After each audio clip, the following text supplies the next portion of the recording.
오늘 말씀의 제목을 세일을 행하시는 하나님과 함께라고 말씀의 제목을 잡았습니다. 자동차에 내비게이션이 있죠. 저도 며칠 전에 경험했는데 내비게이션이 가르쳐주는 길로 가다가 혹시 잘못되면 어떻습니까? 경로를 이탈하였습니다. 이런 메시지가 나오죠. 메시지를 하지만 내비게이션이 화를 낸다든지 아니면 작동을 멈춘다든지 그렇지 않죠. 오히려 조용히 그리고 즉각적으로 경로를 재탐색합니다. 이런 메시지가 나오죠. 그래서 현재 내가 가는 잘못된 길에서 목적지까지 갈 수 있는 최선의 새로운 길을 그가 빨리 찾아서 알려주는 그런 일을 하잖아요. 지난 한 해 우리가 살아오면서 여러 가지 계획한 길에서 좀 벗어났거나 때로는 실패할 수도 있었죠. 그런데 하나님의 은혜는 마치 이렇게 재탐색되는 내비게이션처럼 말이죠. 아니 그보다 더 풍성하게 우리가 어디에 있든지 다시 시작할 수 있는 최선의 길을 하나님께서 항상 도와주셨고 알려주셨고 때로는 깨닫게 하시고 그런 은혜들이 저와 여러분에게 있는 줄 압니다. 그런 점에서 개인적으로 또 여러분 교회적으로 여러 가지 일들이 있어요. 저도 개인적으로 작년 3월 8일에 성실교회에서 이제 은퇴를 조금 일찍 했습니다.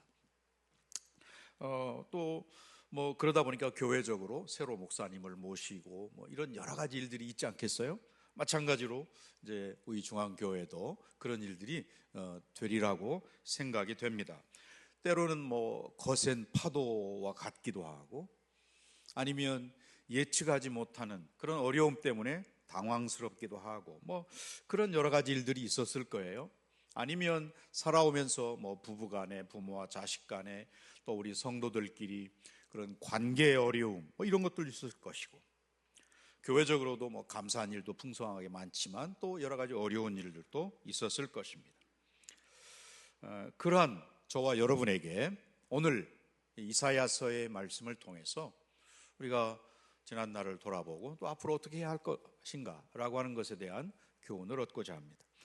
우리가 아시는 대로 이사야 1장부터 39장까지의 말씀은 이사야가 살았던 그 시대 백성들의 죄 그리고 하나님께서 그들을 향한 심판을 말씀하고 있는 내용이죠. 좀 더 구체적으로 1장부터 12장까지는 유다를 향한 하나님의 그런 죄에 대한 지적이죠. 형식적인 제사, 하나님께 예배하는데 그저 형식적으로 습관적으로 했던 그러한 것들, 또 사회적으로 불의함 이런 것들에 대한 지적이 쭉 열거되어 있습니다. 그럼에도 불구하고 하나님께서 메시아를 약속하시는 내용이 그 12장 안에 담겨져 있죠. 13장부터 23장까지는 하나님께서 이스라엘뿐만 아니라 열방을 심판하시는, 물론 열방을 들어서 쓰시기도 하시지만 그 들어쓴 나라가 이스라엘을 핍박하고 압제하고 한 그것들에 대한 책임을 또한 물으시는 그런 내용이죠. 24장부터 35장까지는 하나님을 신뢰하지 않는 자들에 대한 그런 경고의 말씀이 담겨져 있습니다. 36장부터 39장까지 우리가 잘 아는 히스기야의 질병 그리고 그의 병 고침 또 그의 치명적인 실수 이런 것들이 39장까지 쭉 나오고 있습니다. 40장부터는 장차 있을 그 바벨론에서의 포로 귀환에 관한 그런 내용이지요. 이스라엘 백성들의 바벨론에서의 포로를 제2의 출애굽 이렇게도 이야기합니다. 출애굽의 역사가 쉽지 않았던 것처럼 바벨론에서 유다로 돌아오는 포로 귀환 또한 쉽지 않은 일이죠. 매우 어려운 일이라는 것입니다. 그러다 보니까 백성들의 마음속에는 당연히 두려움이 자리하고 있었습니다. 아마 여러분들의 마음의 상태도 그러하리라고 생각합니다. 예기치 않은 일이 생겼을 때 앞으로 일에 대한 막연한 두려움, 이런 것들이 다 우리 안에 있는 것이 인간적인 모습이죠. 그러나 하나님께서는 하나님의 크신 권능으로 이스라엘 백성들을 구원하셨고, 그리고 그 과정을 통해서 그들이 돌아오게 하고 또 그들을 압제했던 바벨론이 멸망되고 하는 이런 여러 과정들을 통해서 하나님이 누구신지, 또 하나님께서 그 택한 백성들과 어떻게 친밀한 관계를 갖고 계시는지, 이런 것들에 대해서 자세히 나타내 주고 계시다 하는 것입니다. 그런 점에서 오늘 이 이사야 43장의 말씀은 바벨론 포로 생활이라고 하는 소위 그 절망적인 상황 속에 놓여 있는 이스라엘 백성들에게 선포되는 그러한 말씀이라는 것을 여러분들이 전제로 오늘 본문의 말씀을 봐야 되는 것이죠. 하나님의 백성임에도 불구하고 나라를 잃고 바벨론의 포로로 끌려왔습니다. 또 하나님이 계시다라고 하는 예루살렘 성전이 무너졌습니다. 그러니 당연히 앞이 보이지 않는 것이, 한치 앞을 알 수 없는 그들의 현실, 우리나라의 그런 정치적인 또는 국제 정세, 또 교회의 앞길, 이런 것들이 다 비슷한 상황이죠. 지금 이스라엘 백성들의 처한 상황은 마치 광야 또는 사막과 같았다, 이렇게 말할 수 있을 것입니다. 그러한 그들에게 주시는 말씀이 오늘 본문의 말씀이고, 이 말씀은 곧 저와 여러분에게 주시는 말씀인 줄로 믿습니다. 먼저 오늘 본문보다 조금 앞에 있는 14절 우리 다 같이 함께 읽습니다. 너희의 구속자요 이스라엘의 거룩한 이 여호와가 말하노라. 너희를 위하여 내가 바벨론에 사람을 보내어 모든 갈대아 사람에게 자기들이 연락하던 배를 타고 도망하여 내려가게 하리라. 지금 하나님께서 이스라엘 백성들을 어떻게 구원하시는지, 이런 것들에 대해서 이제 말씀하는 그런 내용이죠. 바벨론에 군대를 보낼 것이고, 그래서 바벨론은 울부짖으면서 도망갈 것이다 라는 게 14절 말씀의 핵심이거든요. 그 세계를 제패했던 그 당시 제국이죠. 바벨론 제국. 우리가 제국이라는 단어를 많이 붙이지 않잖아요. 쉽게 붙이지 않잖아요. 로마 제국, 또는 대영 제국.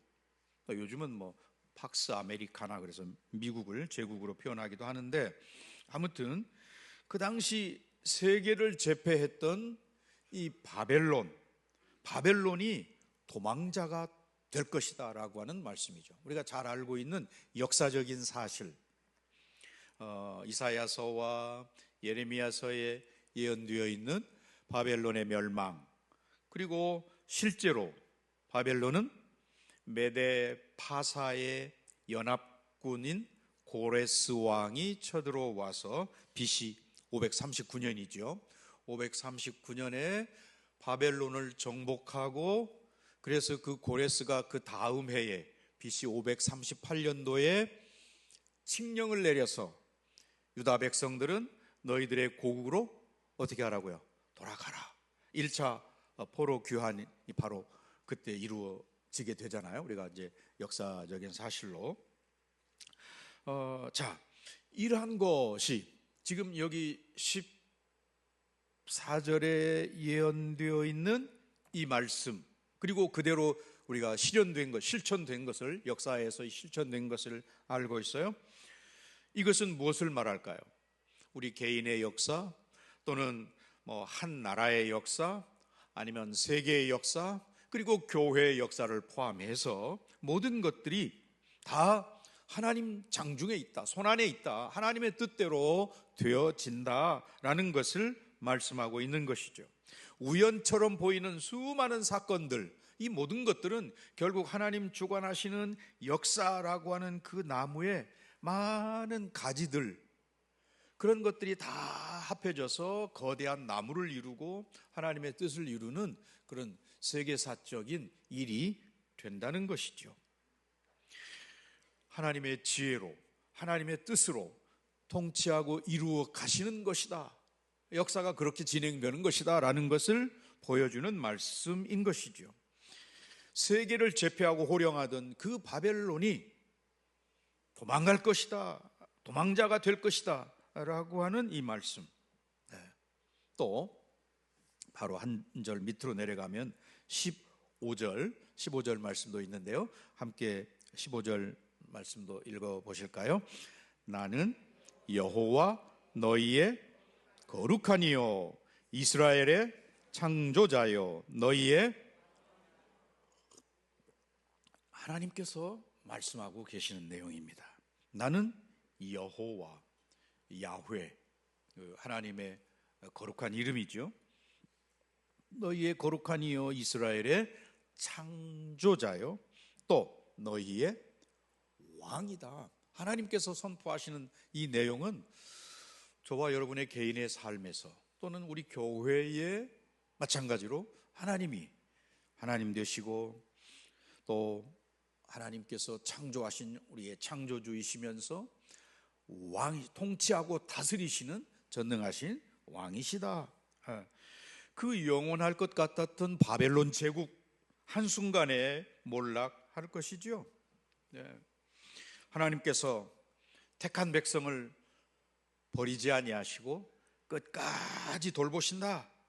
택하고 불러주신 분이 하나님이시고 또 돌보시고 구원하시는 분도 하나님이시고, 또 우리 교회의 영원한 왕 되시는 줄 믿습니다.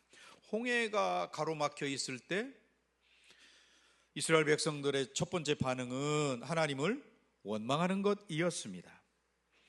앞에는 바다가 가로막혀 있고 뒤에는 애굽의 군대가 쫓아오고 있는 진퇴양난의 그런 상황, 그때 제일 먼저 이스라엘 백성들이 보였던 반응은 원망이었습니다. 어쩌면 인간들의 보편적인 반응, 저와 여러분의 보편적인 반응 또한 이와 같지 않을까 생각합니다. 그런데 하나님께서는 그러한 이스라엘을 구원하기 위해서 16절에 보면 나 여호와가 이같이 말하노라. 바다 가운데에 몰려 길을, 또 큰 물 가운데에 몰래서요 지름길을 내고. 하나님께서 그렇게 하셨으며 또 뒤쫓아오던 애굽의 군대들을 홍해 바다에 수장시켰다라고 하는 것을 우리가 잘 알고 있습니다. 하나님께서 택한 백성들을 구원하기 위해서 놀라운 일들을 행하신 분이라는 것을 말씀하고 있는 것이죠. 그 하나님은 여전히 지금도, 아니 앞으로도 계속해서 그렇게 역사하실 것을 우리가 믿는 거죠. 그러한 믿음이 오늘 저와 여러분에게 있어야 될 줄로 압니다. 그것은 장차 예수 그리스도를 보내어서 인류를 구원하실 것이라는 새로운 길을 내실 거라는 것을 암시하는 내용이기도 한 것이죠. 길이 없을 때에, 사람들이 길이 없다고 말할 때에 하나님은 길을 내시는 분이시다 라는 것이죠. 그리고 하나님께서 내신 그 길은 그 어떤 길보다도 빠르고 또 안전하고 우리에게 가장 좋은 길이라는 것을 성경이, 또 어쩌면 여러분의 삶이 증명하고 있는 것이죠. 그러므로 우리가 길이 없을 때에 세상 사람들처럼 막 원망하고 어떤 인간적인 방법을 동원하고 뭐 이렇게 할 것이 아니라 하나님께 나아가야 한다. 왜? 하나님이 길 되시기 때문에. 나중에 예수님께서도 말씀하시잖아요. 나는 길이요 진리요 생명이다. 예수님께서 말씀하실 때 그 길은 어떤 길입니까? I am the way, 유일한 길이다, 가장 안전한 길이다, 최상의 길이다, 그런 말씀이죠. 네, 그런 점에서 여기 오늘 본문의 말씀 18절에 보면 너희는 이전 일을 어떻게 하라고요? 기억하지 말며 라고 말합니다. 여기서 이전 일은 1차적으로는 16절과 17절에서 위에서 말하고 있는 애굽으로부터의 구원, 또한 바벨론 포로 생활, 사실은 바벨론 포로 생활의 직접적인 원인이 되었던 것이 뭡니까?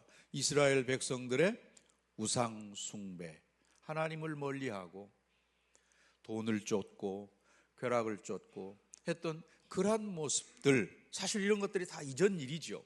아니 작년 연말까지 우리가 달려왔던 그러한 우리의 태도, 여기까지가 이전 일이라고 말할 수 있을 것입니다. 그런데 하나님께서는 그들을 위해서 새로운 구원을 베풀어 주신다라고 말씀하세요. 그리고 하나님께서 행하실 그 새로운 일은 이전 일과는 전혀 비교할 수 없는 것이다. 그 새 일을 행하실 것이라고 말씀하시죠. 바벨론으로부터의 구원, 또 예수 그리스도를 통한 인류의 구원, 그리고 좀 더 실제적으로 2026년에 저와 여러분을 위해서 일하시는 놀라운 새로운 일들, 이런 것들이라고 말할 수 있을 것입니다. 이 이전 일, 육신의 일이요, 하나님을 멀리했던 것이고 하나님을 배반했던 그런 이전 일, 이제는 하나님을 향한 믿음으로 나아가는 새 일을 행하기를 기대하시면서 지금 우리가 이 말씀을 드려야 한다는 것이죠. 좀 더 구체적으로 우리가 이전 일, 그럴 때 그 이전 일은 과거의 실패 또는 상처라고 말할 수 있습니다. 과거의 상처에 이렇게 매여 있어서 어릴 때 받은 상처가 어른이 되어서도 여전히 남아있는 그런 분들이 간혹 있습니다. 현재를 살고 있지만 마치 발이 그 과거의 진흙탕에 빠져서 헤어나지 못하고 있는 것과 같은 상태. 그래서 내가 의식하지 못하는 그 순간에 내 과거의 그런 상처, 이런 것들이 내 일상 아니면 내 내면을 조용히 소위 잠식하는 그런 일들이 있다는 것이죠. 왜 그랬지? 또 정말 그때 이렇게 했더라면 하는 아쉬움, 뭐 이런 것들이 있을 수 있는 거죠. 또는 나에게 상처를 주었던 성도, 아니면 직장의 동료, 혹은 과거에 겪었던 아픈 상처, 이런 것들이 마치 그 색안경, 선글라스가 되어서 우리가 선글라스를 보면 그 선글라스 색으로 세상이 보이게 되잖아요. 이런 것처럼 그 과거의 상처와 아픔이 오늘의 나를 규정하고 헤어나지 못하게 만들고 이럴 수 있다는 것입니다. 예를 들어 과거에 배신당한 경험이 있는 분들은 새로운 사람을 만나도 이 사람 또 나를 속이는 거 아니야? 또는 언젠가 나를 배반하겠지? 이런 방어 기제가 소위 작동이 돼서 과잉 경계를 하게 되고 또는 믿지 못하게 만들고 이럴 수 있다는 거죠. 또는 내가 그때 이렇게 했어야 되는데 못다한 일에 대한 아쉬움, 이런 것들에 우리가 매여 있으면 한 발짝도 앞으로 나아가지 못하게 만든다라는 것이죠. 그러니까 내가 과거의 상처에 지금 매여 있구나 라고 하는 것을 알아차리는 것이 치유의 첫걸음이라고 우리 기독교 상담가들이 이야기하잖아요. 상처는 사실은 내 잘못이 아니죠. 다른 사람이 나에게 입힌 것이기가 쉽죠.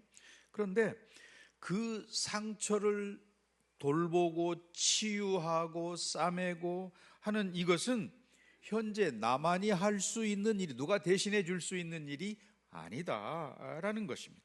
이전 일에 매이지 말아야 한다는 그런 이야기죠. 과거의 상처와 아픔, 이런 것들이 이전 일이라고 한다면, 또 하나 이전 일은 역설적이게도 과거의 성공, 여러분의 왕년에 내가 이랬지, 왕년을 자꾸 이야기하는 나 때는 뭐 이런 거, 과거의 영광에 취해 있으면 사실 하나님께서 지금 행하시고자 하시는 새 일을 보지 못하게 되는 거죠. 개인적으로 교회적으로도 마찬가지입니다. 그래서 신앙은 이런 말이 있어요. 거룩한 망각에서 시작된다. 거룩한 망각이라는 단어, holy forgetfulness, 거룩한 망각에서 시작된다. 무슨 말이냐면, 보통 신앙은 하나님의 은혜를 기억하는 거야, 우리가 보통 이렇게 이야기하죠. 근데 그 기억이, 하나님의 은혜를 기억하는 그 기억이 온전히 작동하기 위해서는 먼저 비워내는, 잊어야 할 것들이 있다. 그것을 거룩한 망각, 이렇게 표현하는 겁니다.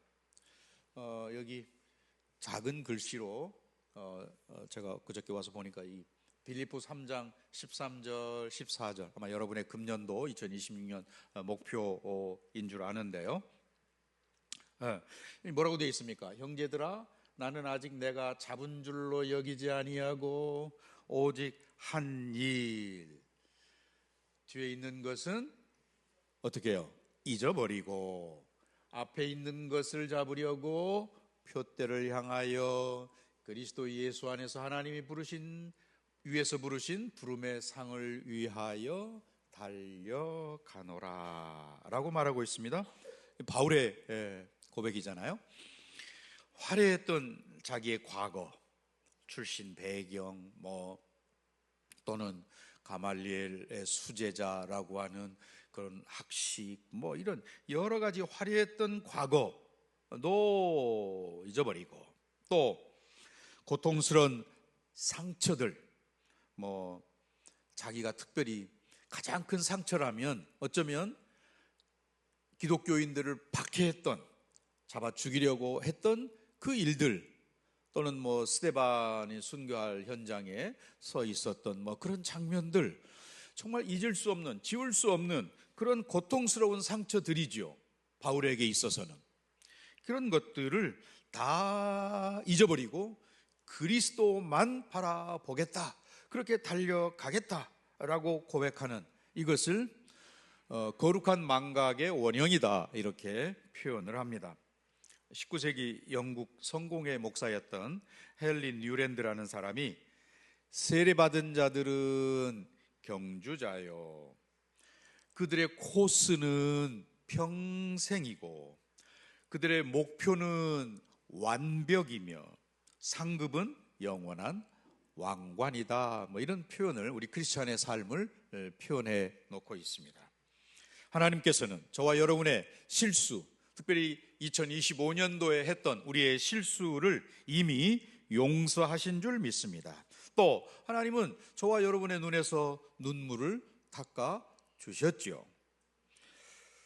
2025년도에 여러분의 무거운 짐들, 오늘 이 예배 자리에서 다 내려놓고 이전 일을 기억하지 말라라고 하시는 이 하나님의 명령 앞에서 깨끗이 비워진 마음으로 2026년도를 살아내는 저와 여러분이 꼭 되시기를 바랍니다. 하나님의 약속 19절 우리 한번 다 같이 읽도록 하겠습니다. 보라, 내가 새 일을 행하리니 이제 나타낼 것이라. 너희가 그것을 알지 못하겠느냐? 반드시 내가 광야의 길을, 사막의 강을 내리니. 하나님께서 선포하시는 그런 내용이에요. 특별히 보라, 내가 뭘 행하시겠다고요? 새 일을 행하시겠다. 라고 말씀하세요. 영원하신 하나님, 과거의 하나님, 또한 미래의 하나님, 동시에 현재 일하시는 하나님이시다 라고 하는 것을 우리가 종종 놓칠 때가 있습니다. 어제나 오늘이나 영원토록 동일하신 하나님, 우리가 이렇게 말은 하는데 지금 현재 일하고 계시는 하나님을 망각하기가 쉬운 거죠. 우리가 지쳐 있을 때에도 하나님은 우리의 영생과 또 우리의 인생 전체와 또 우리 교회와 이런 것들을 향해서 새로운 일을, 새로운 계획을 가지고 계시다. 광야에 길을 내시고 또 사막에 강을 내어서 이스라엘 백성들이 고국으로 돌아갈 때에 어려움 당하지 않도록 세밀하게 살펴주시는 하나님, 그 하나님은 지금도 동일하게 우리 중앙교회 성도들, 교회를 향한 하나님의 새 일을 이루어 가시고 계시는 줄 믿습니다. 사막을 지날 때에 제일 문제가 뭐겠어요? 물이 문제지 않겠어요? 그런데 하나님은 그냥 뭐 물샘 정도가 아니라 아예 강을 내시겠다 이렇게 말씀하시죠. 넘치도록 생명수를 마시게 하시겠다, 그런 말씀 아니겠어요? 우물 정도가 아니라 광야에 그 큰 강을 내어서 정말 하나님의 백성들로 하여금 풍성하게 마실 수 있도록 해 주시겠다. 그래서 광야와 사막은 오히려 역설적이게도 하나님의 풍성하심을 경험하는 그런 역설의 현장이 되게 하시는 그런 하나님이시다 말씀하고 계시는 거죠.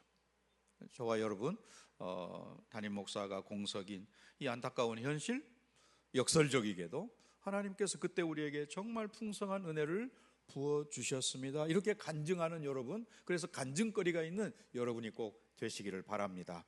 또 때로는 우리가 일하면 경무와 스트레스와 또는 인간관계와 뭐 여러 가지, 그리고 우리 가정주부들 매일 똑같은 일이 반복되는 일상에서 오는 그런 스트레스, 뭐 이런 것들, 그러나 그 상황 속에 매일 쳇바퀴 도는 것 같은 그 일 속에서도 새 일을 내시는 하나님, 여러분에게 새 일은 뭘까요?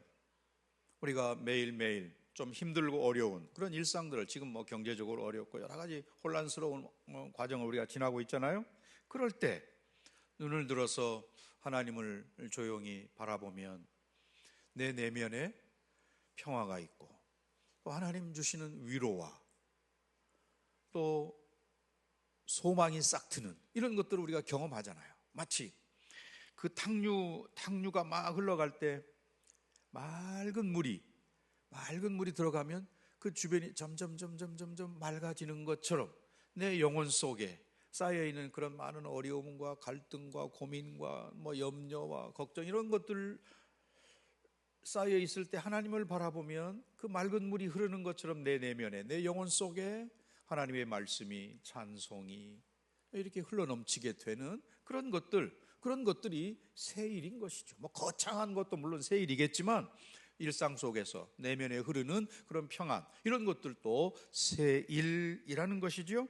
근데 마음속에 없었던 그런 평안이 생기게 되고, 때로는 미웠던 동료를 긍휼히 여기는 마음이 내 안에 솟아나고, 또는 내 가정과 직장 또는 일터, 사업장 뭐 이런 모든 것들이 하나님이 나를 선교사로 보냈구나, 여기는 선교지이구나, 이렇게 생각되는 것, 이것도 하나님께서 내 삶에 일하시는 새 일이라는 것이죠. 교회적으로도 환경이 많이 달라졌어요. 내 안에 들어와 보니까 전에보다. 이렇게 환경이 좋아지는 거, 이것도 뭐 물론 새 일이겠지만 몸된 교회를 하나님께서 친히 다듬어 가시고 세워 가실 것이라는 그런 믿음, 그리고 그 일을 눈으로 목도하는 것, 이런 것들이 또한 우리에게 있어서 새 일이겠다라는 것입니다. 특별히 우리 19절 말씀을 다시 보시면, 보라 내가 새 일을 행하리니 이제 나타낼 것이라, 너희가 그것을 알지 못하겠느냐. 그 다음에 뭐라고 되어 있습니까? 반드시 내가 광야의 길을 사막의 강을 내리니.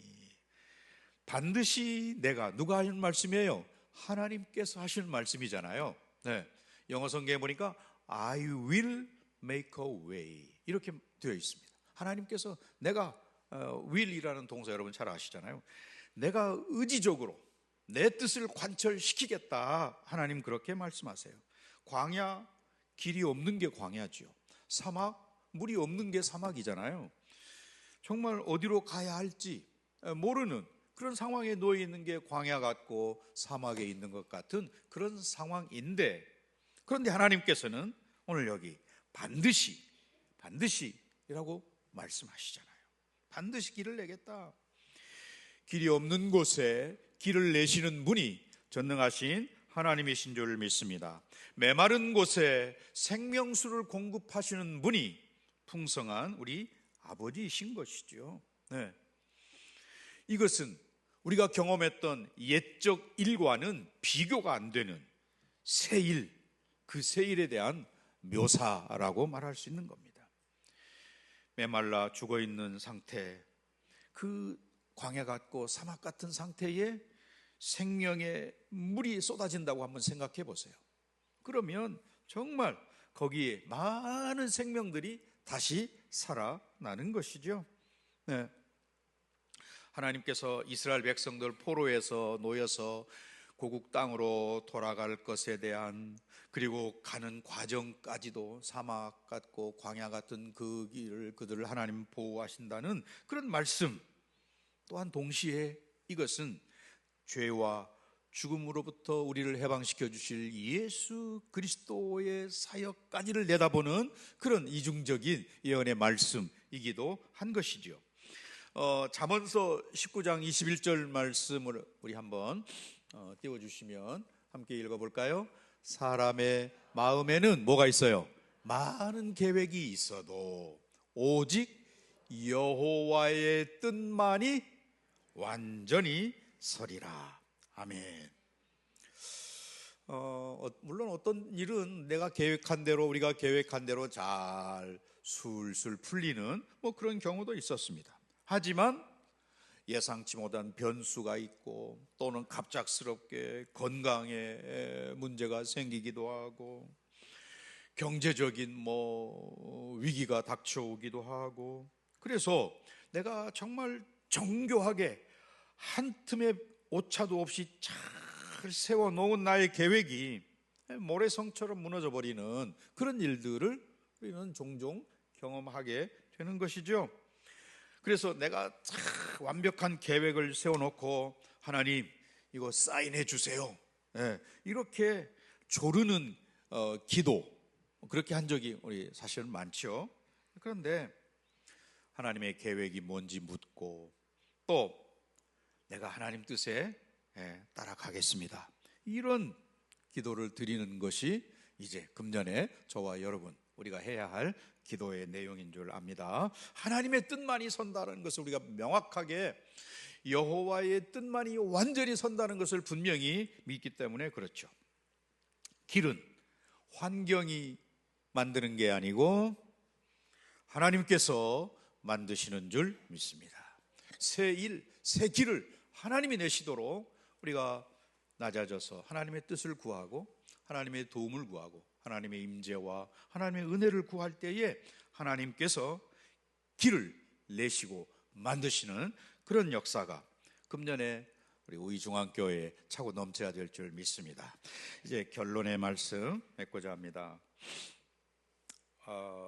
우리가 예수 믿은 이후에 정말 하나님의 뜻대로 살려고 그렇게 애를 쓰고 노력도 하고, 또 해마다 연초가 되면, 새해 첫날이 되면 계획을 세우고, 성경을 내가 분명히 얼마 읽어야 되겠다, 기도를 얼마큼 해야 되겠다, 교회 봉사와 또 헌신은 어느 정도 해야 되겠다, 많은 계획들을 세웁니다. 그런데 지나다 보면 벌써 오늘 11일째인데 한 열흘쯤 지나고 나면 우리의 본성, 또 숨어 있었던 내재된 불신앙, 또 세상에 대한 미련과 염려, 이런 것 때문에 앞으로 나가지 못하는 그런 일들을 많은 세월 동안 경험해 왔습니다. 그러나 금년에는 2026년도에는 우리가 결단함으로 광야의 길을 내시는 그 하나님, 사막의 강을 내시는 그 하나님, 새 일을 행하시겠다고 말씀하시는 그 하나님과 동행하는 저와 여러분이 꼭 되시기를 바랍니다.